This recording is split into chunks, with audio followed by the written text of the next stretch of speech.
Do you know what a neuropsychologist is? I did not until I had this conversation with today's guest, Dr. Michelle Bengtson. I'm so excited for you to hear what we discussed and how she really combines her professional expertise and her personal experience with depression to help her patients' mental health. And I know she's going to provide a lot of great insight to you too today. Stick around.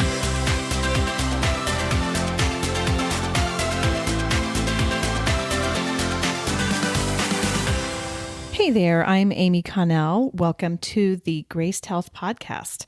I'm a certified personal trainer who wants you to know your eating, movement, and body don't have to be perfect. You just need to be able to do what you're called to do.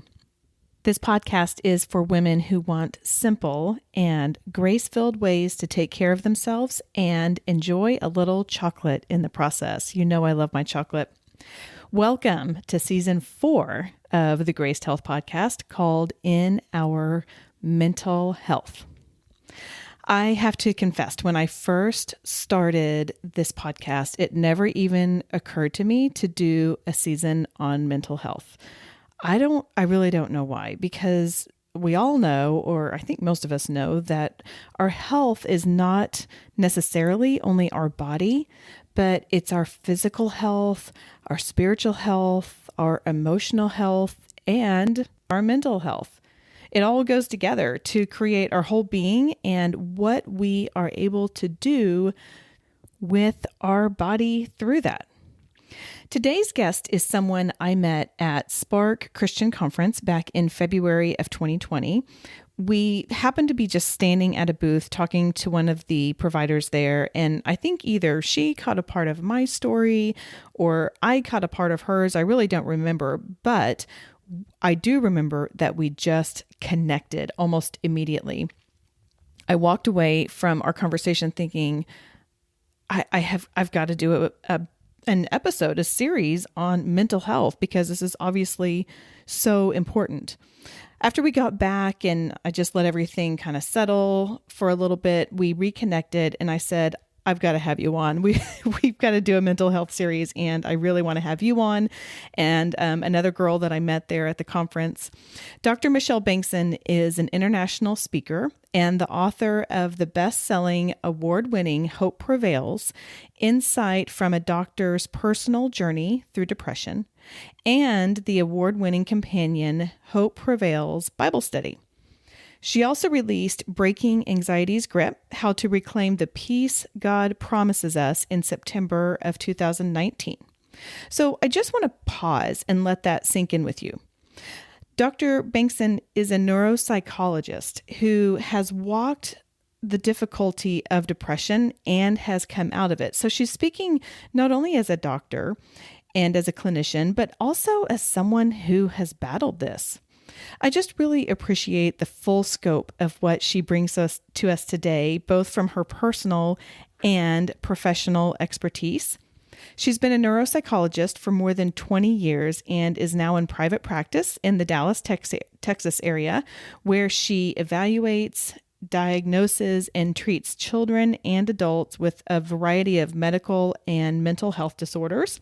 She knows pain and despair firsthand and combines her professional expertise and personal experience with depression to address her patients' issues, both for those who suffer and for the ones who care for them. Using sound, practical tools, she affirms and encourages faith. I know you guys are going to love this aspect of it. Dr. Bengtson offers hope as a key to unlock joy and relief even in the middle of a storm. She and her husband of 30 years have 2 teenage sons, and she blogs at drmichelleb.com. She's going to be mentioning a couple different resources throughout the episode. I'm going to include all of those links down below. She's also a popular podcast host of Your Hope-Filled Perspective with Dr. Michelle Bengtson, which I will also link below, and I know you're going to love that show.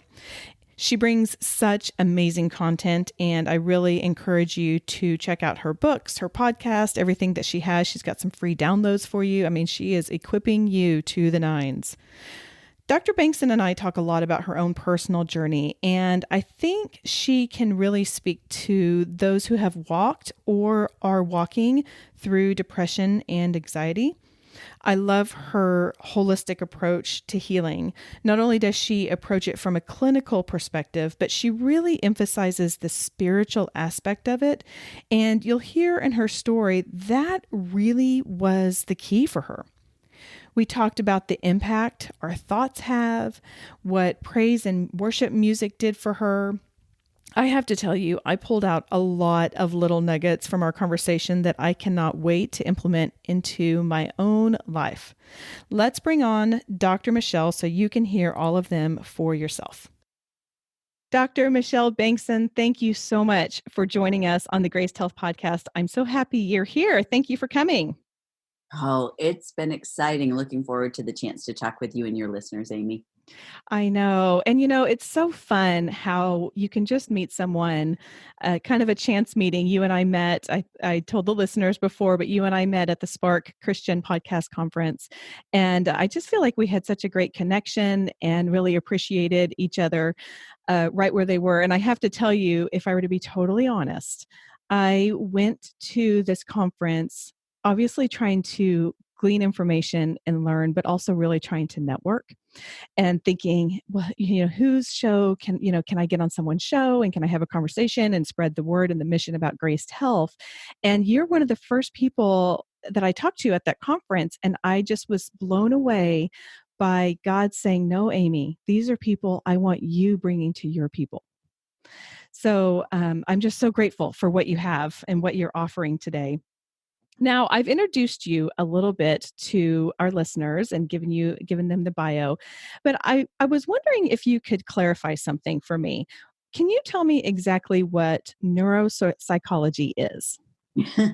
That's a question I get frequently because nobody outside of our field really does know what it is.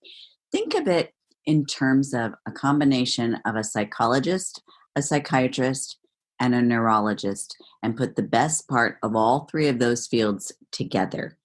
As a neuropsychologist, I see patients for a wide variety of conditions that affects the brain. And this can be anything from depression or anxiety to ADHD or learning disabilities, all the way to things like stroke, concussion, and dementia. And what we do is evaluate patients to see where are they having difficulty with their brain functioning and what's going on that's causing that, so that then we can work with them to get them back to more optimal functioning. And how do you do that? I mean, so I assume there is some therapy involved, there might be some medication involved. Are there other almost like occupational aspects of this? Frequently, we work with them both in terms of their cognitive functioning, so their thinking, and tasks to help with aspects of their brain functioning, like working with them to help improve attention and concentration, memory, speech and language skills, those kinds of things.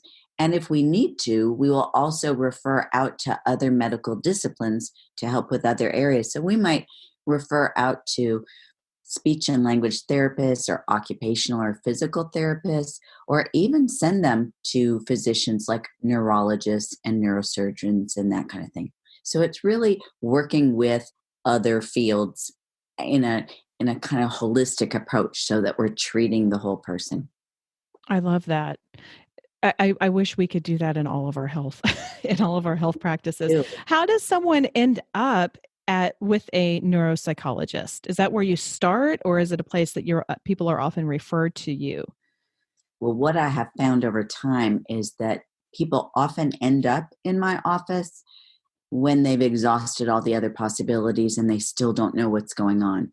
But if you're fortunate enough, you'll get referred to me by a psychiatrist or a student's teacher, neurologists, neurosurgeons, other medical disciplines. OBGYNs will often refer patients if they're concerned about things like postpartum depression. And then we also get people who are referred, unfortunately, through the legal system after they've had a concussion or some kind of like motor vehicle accident. And they need to know what's going on and what can we do to help it. Wow. Oh, that's just fascinating to me. This is one of the things I love about podcasting and interviewing people is I get to learn so much about things. So that's fascinating. Now, one of the reasons I wanted to have you join me here is this is airing in May for Mental Health Awareness Month. And one of the things that really strikes me and really attracts me to you is your authenticity in the space of mental health. You're a neuropsychologist and you have struggled with depression in the past. Can you tell me a little bit more about your story involving depression? Because I just feel like right there, just knowing that it brings people almost like a sense of peace that they're not alone and that it's just like the oncologist who might get cancer. I mean, it can happen to anyone. And so I would love to hear a little bit more about your story with that. I grew up in a home with a mother who was not from the United States, and she struggled with depression my entire childhood. And not only did she suffer, but her sister suffered and her mother suffered. So I have a long genetic lineage of people struggling with depression. And so I was raised in a home not only with a parent who was depressed, but with a parent who looked at the world through a depressed lens and modeled that for my brother and I. And then I went into the field of neuropsychology and I started seeing patients and working with patients from a medical perspective to help them with depression.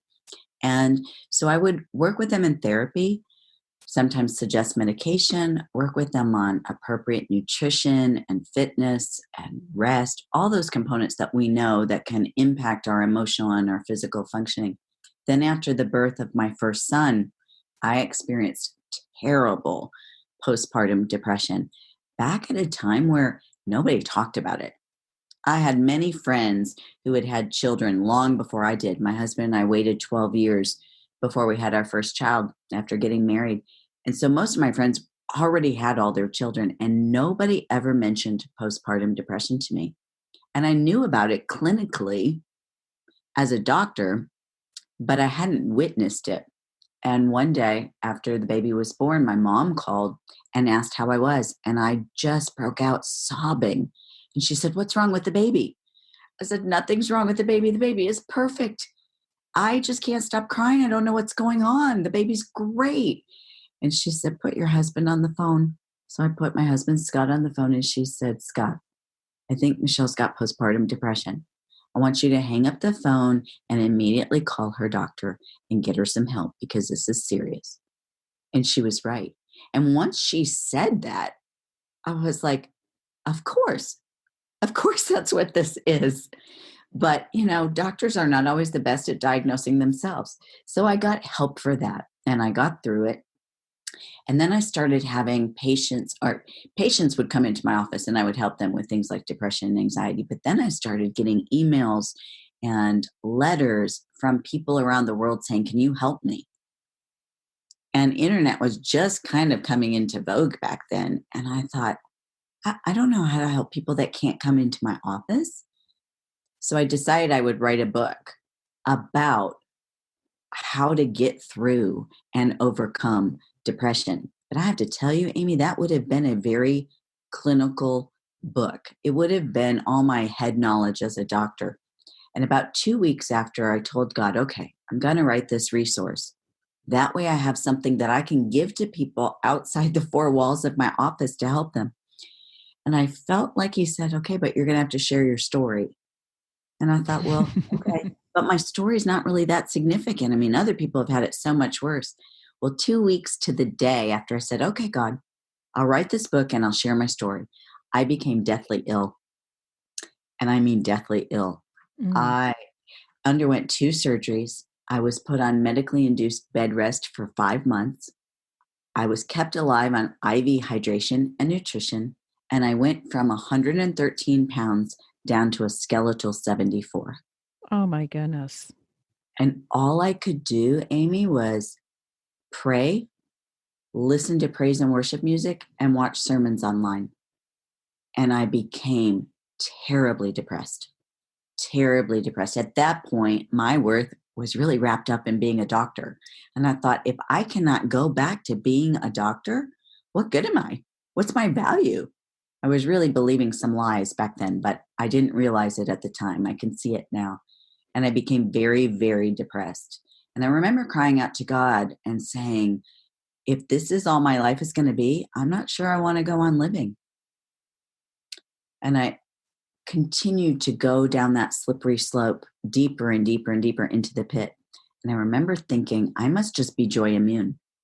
And that was not a phrase I'd ever heard anybody say before. It was just a phrase that popped in my head because I could look outside at everybody else, and everybody else seemed so joyful. And I was doing all the things I had told my patients to do for 20 years. I got into counseling, I got on medication, made sure I was eating a nutritious diet. I made sure I was prioritizing rest. And when the doctor gave me okay, I started back to exercise, and they all helped. All those things helped, but they weren't enough to eradicate the depression. And so I cried out to God again and said, I don't know what to do. I'm doing everything I know to do, and it's not enough. Either you've got to take me home to heaven, or you've got to show me the missing piece. And I've never heard the audible voice of God, but it was like I heard it in my head.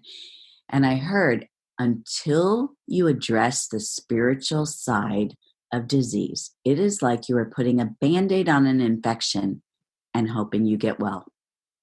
And the light bulb went off, because I had been addressing the physical side, the mental side, the emotional side. But I had not been addressing the spiritual side of depression, because honestly, I didn't realize there was one. And so that started God teaching me and showing me there truly is a physical and an emotional and a mental, but there is most definitely a spiritual side as well. And that's why my book is called Hope Prevails: Insights from a Doctor's Personal Journey Through Depression, because God took me on a journey. And now when I help people with depression, what they frequently say, and what most of the reviews on Amazon say, is she gets it. She's not just talking as a doctor, but as somebody who has experienced it and truly understands. Wow, that's really powerful. A couple thoughts. I love the holistic approach to that, because I think, unfortunately, there's a stigma in the church, and I think it's getting a little bit better, but there's been a stigma about mental health. And, basically it says, if you're depressed, you're not a good enough Christian, Yep. because your joy should come from Jesus. So, to me, I love that you're saying there's absolutely a physical component of it. And layered into that is the spiritual side too. And it's not one or the other, it's both. It's which I think is where, where Christ wants in our life, right? Like, he doesn't want us segmenting out our relationship with him and, in my language, our fitness and our parenting. It's all intertwined together. It So I is. love that. It is. And then, And hearing your story about postpartum depression, I just think back to when I had my first son, and my two experiences were so different. I don't know where I was and what you would clinically describe it as, but I do remember getting up every morning, and when your kids are when they're babies and you're feeding them every 3 hours, and it took them an hour to breastfeed, and it was just like there was no beginning and end to the days. They yes, were just they. I But I remember remember, it well. yeah. But I remember thinking, if I can make it till noon without crying, that's a win for me. Yeah. And that kind of ended up working itself out. And so like I said, I don't really know clinically where I would have been diagnosed, but I definitely had the baby blues at a minimum. And I try and always tell new moms that, because uh sometimes they only hear the positive and the fun memories we have, and not the ones that are so hard, which I think is probably why your readers, and like why those Amazon reviews are so positive about you, because you're coming from that point of, yeah, I get it, I've been there, and I'm not just trying to slap a Bible verse on it, and I'm not trying to slap a medication on it. It's like, let's all of this together, and this is the hope. Um, Can you help me understand a little bit, help me and those listening? I think we all have our own stories with depression, stories with anxiety.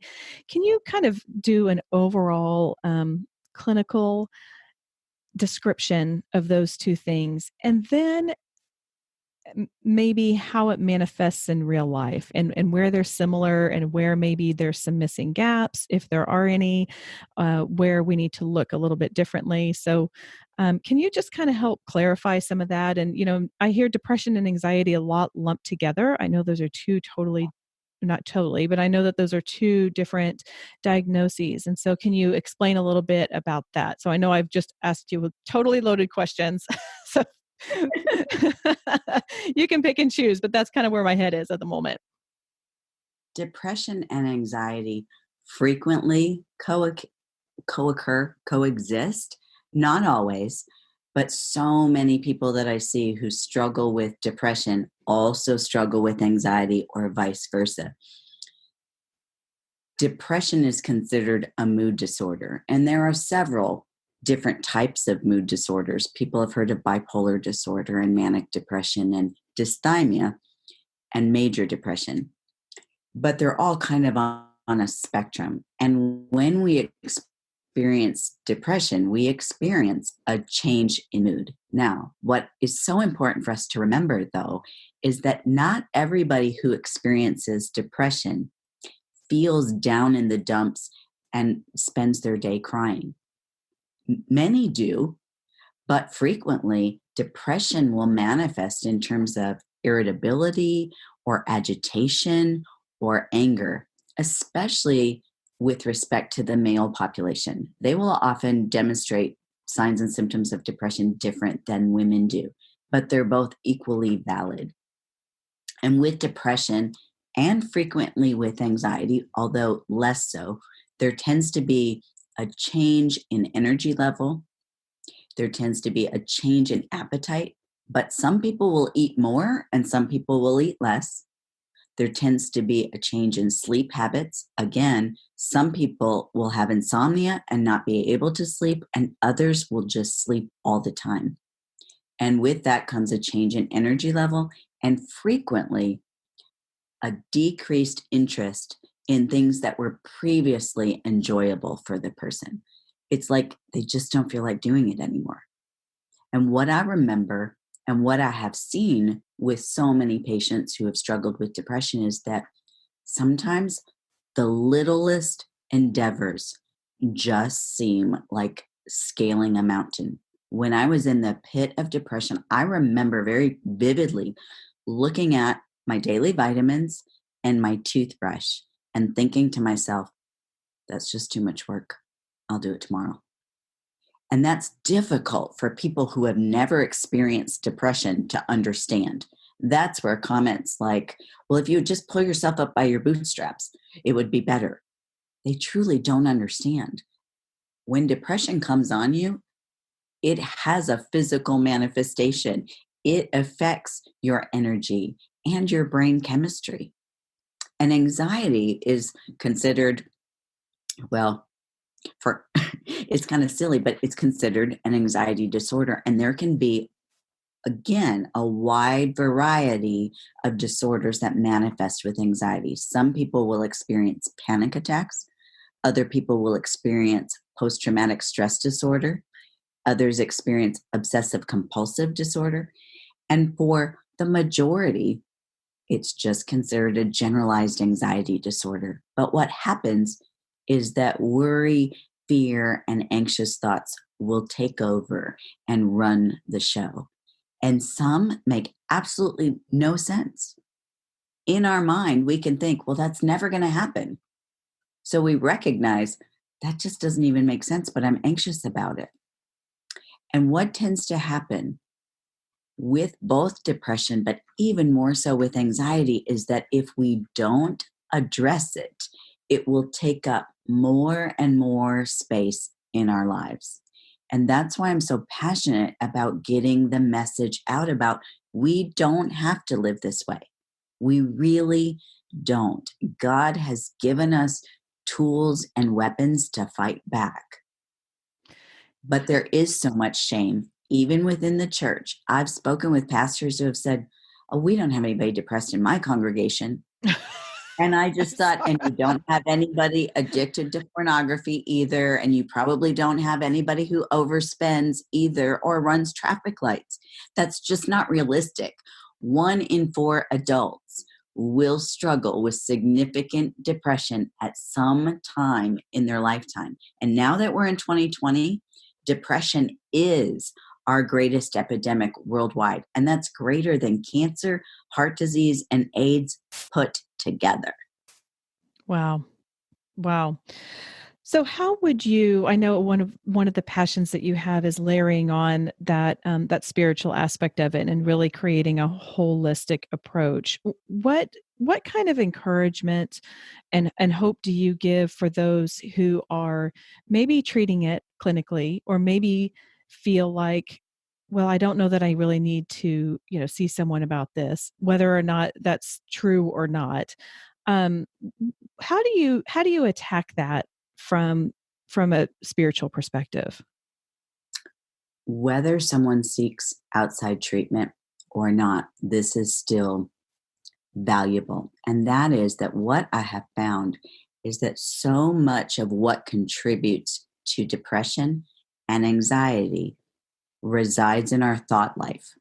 Scripture tells us that we're supposed to take captive every thought and bring it into obedience with Christ Jesus.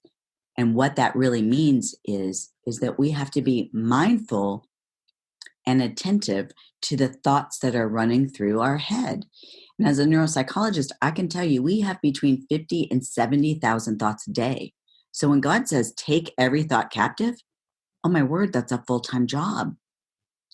But the reason why it's so important is because frequently we are believing lies in our head.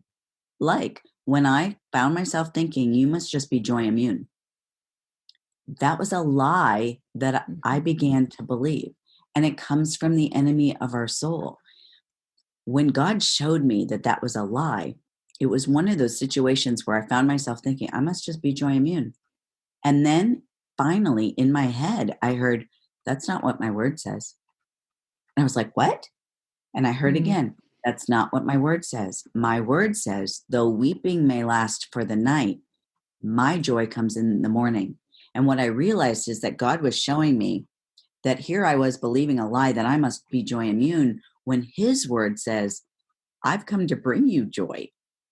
And you're going through a difficult time, but my joy will come in the morning. And so if I've said it, you cannot be joy immune.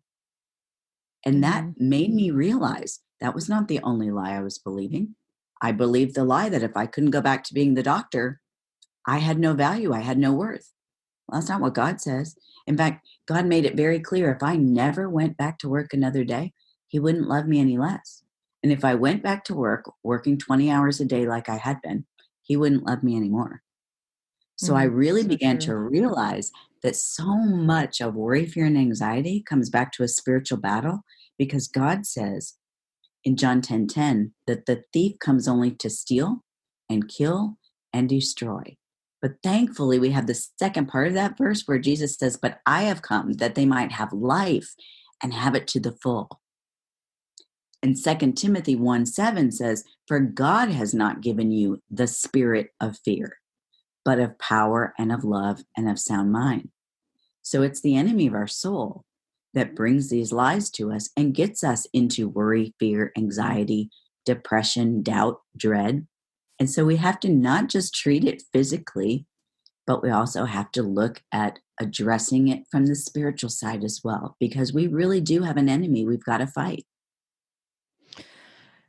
Yeah, we really do. And it's, as someone who grew up in a church that the enemy was not mentioned a whole lot, it has Me always too. felt a little awkward talking about it. But the more I learn and observe and read the Word of God and have conversations with Him, I do see this. This is a real battle. Like it's for real, and not to be ignored and not to be discounted and attack it head on because otherwise, it's just the hole is gonna get deeper. Going back to when you were talking about depression, as I was hearing you, I think that there are so many different ways to approach this, but that inability to have joy in the things that previously brought you joy, and how often our energy is decreased, and we just don't have it in us to take the pills or to brush our teeth or whatever that is that should not be a battle. What kind of recommendations would you have? And I would love it if you could break this into two camps, and maybe it's the same, but for ourselves, when if we ever find ourselves in that, and then also when we see loved ones Mm. struggling with that, is it appropriate to be like, nope, just do it, just brush your teeth or just go on a walk, or is it is it right to say, okay, well, you don't have to brush your teeth today, or or whatever, or you can miss again, in my language, you can miss that workout, you can miss that walk. I mean, what are even some of the most positive ways to approach that from a personal standpoint and from a point of support to our loved ones?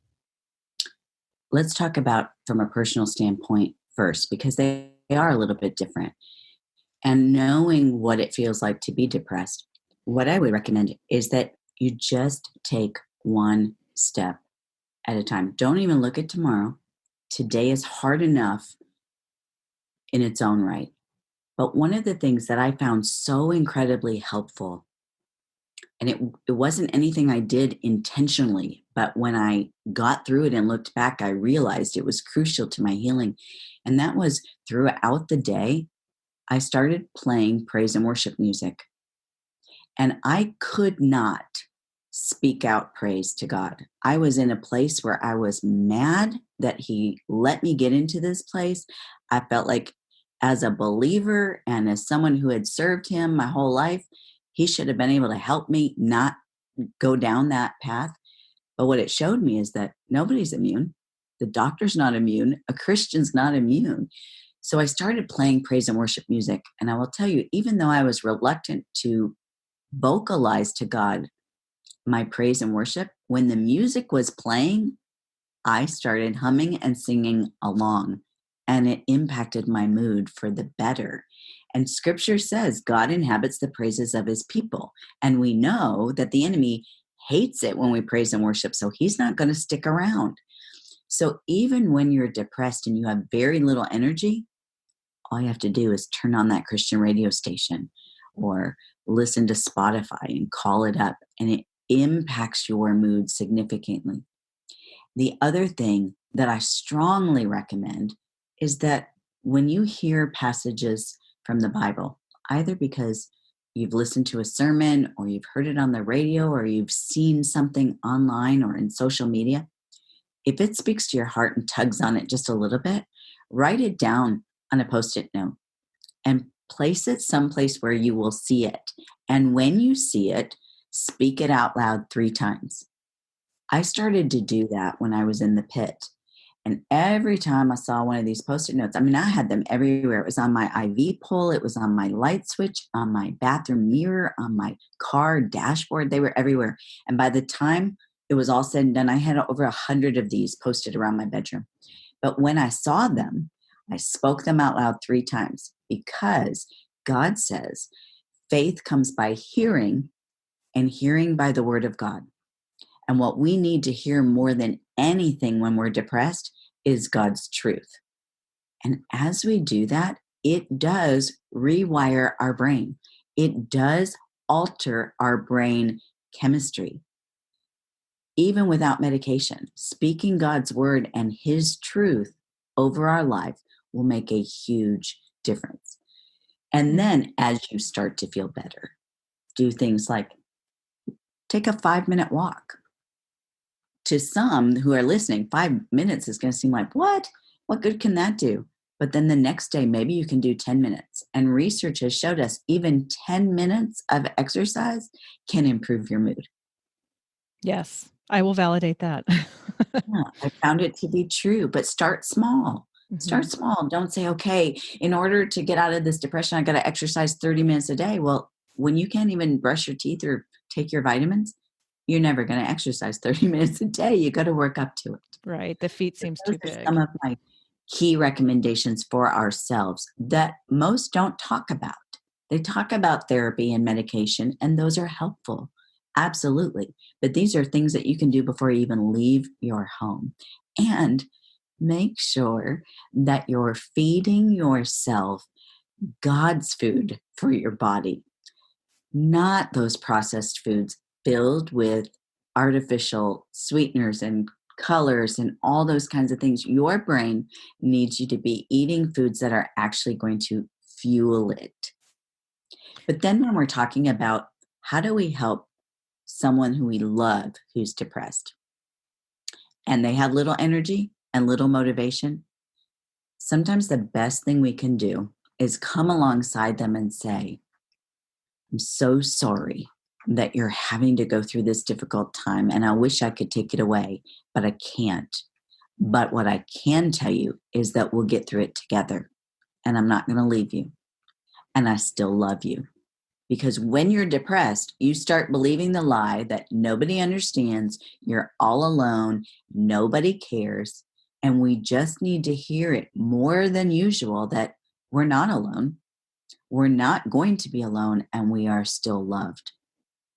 Mm. Saying things like, you need to just snap out of it, that condemns and shames the person with depression. And really, we need to look at depression and anxiety both as a medical condition, because it is. We call them mental health conditions, but they are medical because our brain is our biggest organ, and that's where it starts. So we would never tell somebody with cancer to just snap out of it. Right. They would if they could, but they can't.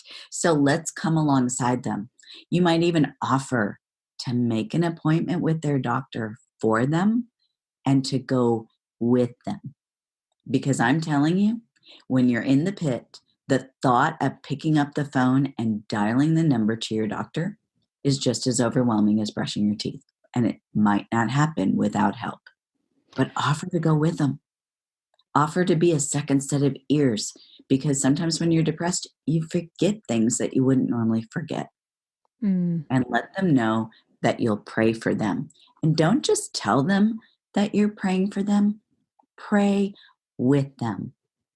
It's so helpful for us to know that others are praying for us, but it's even more helpful when we hear it or we see it written out. Frequently, when people ask me to pray for them, I will say, I'm going to do it right now. And I'll write it out for them in a text message or an instant message on Facebook or something like that, because then they can see it, they know I've done it, and they can refer back to it later. Yeah. I try to do that as well. I'm not perfect at it, but it's so powerful. It's so powerful doing that.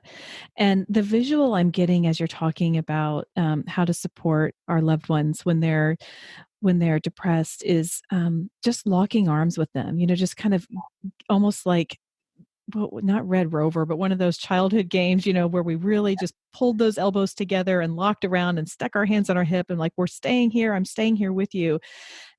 To me, that's just such a strong visual that I'm getting.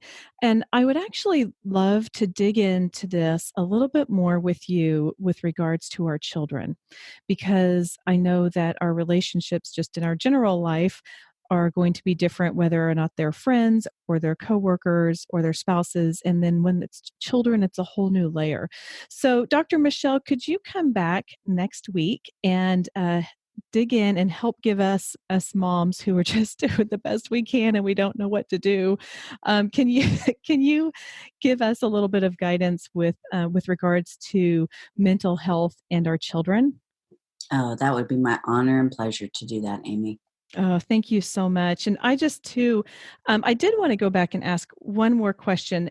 Is there is science, and I guess I'm asking for confirmation on this, but there is science related to the foods that we eat and our mental health, right? Or There is really there? That's a guided question. My journalist friend would not be very happy with that question. Is really there is. science related? Yes, yes. And we feel better when we're eating whole foods from the earth that God gave us. It's so easy though for us to want those convenient foods, those prepackaged foods. And I'm not saying I don't eat them. I do, but I also know from a personal standpoint, I feel so much better when I'm eating the fruits from the ground and fresh vegetables and good healthy meats than when I'm eating packaged food. It really does impact both physically and emotionally how we feel. Yeah, I have really noticed that as well. And there are certain foods I have that are kind of my go-tos that I'm like, these do me get some really good. And I know my listeners could answer that with me, but sweet potatoes are one of them, but they do, they just boy, they really you can tell a difference in your body. I can tell a difference in my brain. I can tell a difference in my sleep. And I'm not saying that's the one and only miracle food by any means, but I too I notice a big difference when I'm not fueling myself with the foods that God put on this earth. Well, Dr. Michelle, we will wrap that up today. And if I thank you so much for offering to come back next week, and we will continue this conversation um, with a little bit more narrow focus on supporting our children and their mental health. So thank you so much for your time. I really appreciate it. And we will see you next week. Sounds great. I hope you were able to pull out your own nuggets from that conversation I just brought so much. And make sure you come back next week as we really hone in on our adolescents and their mental health, because that is a little different than our own. I sort of messed up. I was so excited that Dr. Michelle said she would come back for another episode focusing on our teens and their mental health that I forgot to give her the opportunity to tell you how to get in touch with her. So I'm going to share that with you now, but I will be putting the links all down below. Her website is drmichelleb.com, and you can get her blog there. You can get all kinds of great information, the download. I will tell you too, she does have a podcast. I know you love podcasts, called Your Hope Filled Perspective with Dr. Michelle Bengtson. She also has a 7-day plan over on the YouVersion Bible app called Breaking Anxiety's Grip. So go check that out. Again, I will have all of her links in the show notes. So if you want to get in touch with her, you will definitely be able to find her. What's the one simple thing I want you to remember? That caring for our overall health not only means moving it and fueling it well, but also taking care of your mental health. If you're struggling, reach out to Dr. Michelle or any other trusted provider and begin your healing process. There is no shame in saying you need help. It's no different than calling a personal trainer and saying, I just want to take care of myself. Can you help me out with that? Don't forget to check out Dr. Michelle's resources. And if you want some scriptures to pray over your physical health, I'll include the link to get that from my website. I have things on there like, feelings like when you keep messing up, or if you have a bad food. And when I say bad, I'm using like air quotes, or you just want to give up on making those healthy choices. And we counteract that with God's truth and scripture. If you haven't subscribed to this show or on whatever your favorite listening platform is, I encourage you to do so. This summer, I will not be emailing show notes or putting them on my website in order just to give myself a little bit of a break. So the only way you're going to know that there's new episodes is if you subscribe, and I will be doing things just a little bit different. So you'll have to wait and see what that is. See you next week for part 2 with Dr. Michelle. That's it for today. Go out there and have a grace day.